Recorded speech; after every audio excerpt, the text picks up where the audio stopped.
duaja është argument e cila tregon shpëtimin e robit nga paaftësia e tij, nga neglizhenca e tij, dhe është argument gjithashtu i qartë e cila tregon mençurinë e njeriut, mençurinë e robit. Thot pejgamberi sallallahu alaihi wasallam në një hadith: "A'jazu an-nasi man ajiza 'an ad-du'a." Njeriu më i paaft është ai person i cili nuk arrin të lutet, e lën lutjen, nuk i drejtohet Allahut xhalla wa ala. Gjithashtu duaja, apo themi kështu, lutja, frytet e saj janë të sigurta. Frytet e saj janë të sigurta. Janë të sigurta prej anës Allahu xhalla xhelaluhu. Që do të thotë se Allahu subhanahu wa ta'ala i përgjigjet çdo secilit. I përgjigjet çdo secilit. Përgjigjen e tij Allahu subhanahu wa ta'ala ose do ta përshpejtoj në këtë dynjë, ose do ta vanoj, e që njeriu shpërblimin e saj do ta gjejë te Allahu xhalla xhelaluhu në ditën e Kiametit.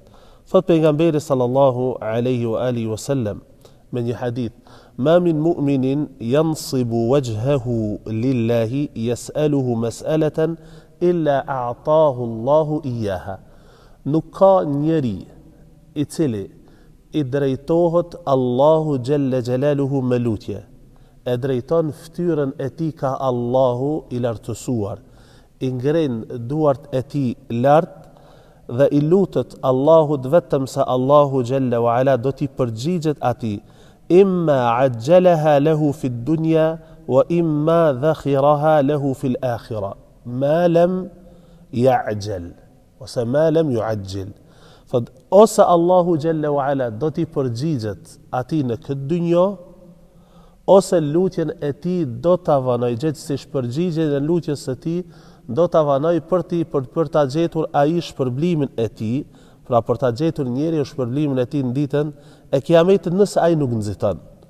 E pyetën shokët e pejgamberit sallallahu alaihi wasallam dhe i thanë: "Ya Rasulallahi, wa ma ajalatuhu?" I thanë: "O i dërguari i Allahut, çka synon me nxitimin?" Thot pejgamberi sallallahu alaihi wasallam: "Me nxitim synohet kur robi thot: da'awtu wa da'awtu wa la ara yustajabu li." E kam lutur Allahun, e kam lutur Allahun, e kam lutur Allahun, edhe nuk po e shoh rezultatin e lutjes sime, nuk po më përgjigjet mua. Kjo është kur njeriu nxiton në dua. Siç ka thonë pejgamberi sallallahu alaihi wa alihi wasallam shokëve të tij atëherë kur erdhën edhe e pyetën atë se po i lutën Allahu xhalla wa ala dhe Allahu nuk po u përgjigjet. Atëherë ka marrë një shembull me një njeri prej popujve të mëhershëm, kur pabesimtarët e merrnin atë, e dënonin me lloj dënimi, edhe ai nuk largohej prej asaj në të cilën thirrte, pra nuk largohej prej besimit në Allahun xhalla xhelaluhu.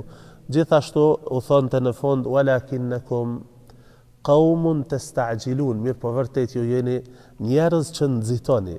Allahu xhalla wa ala shpërblimin e atij që i lutej e ka siguruar.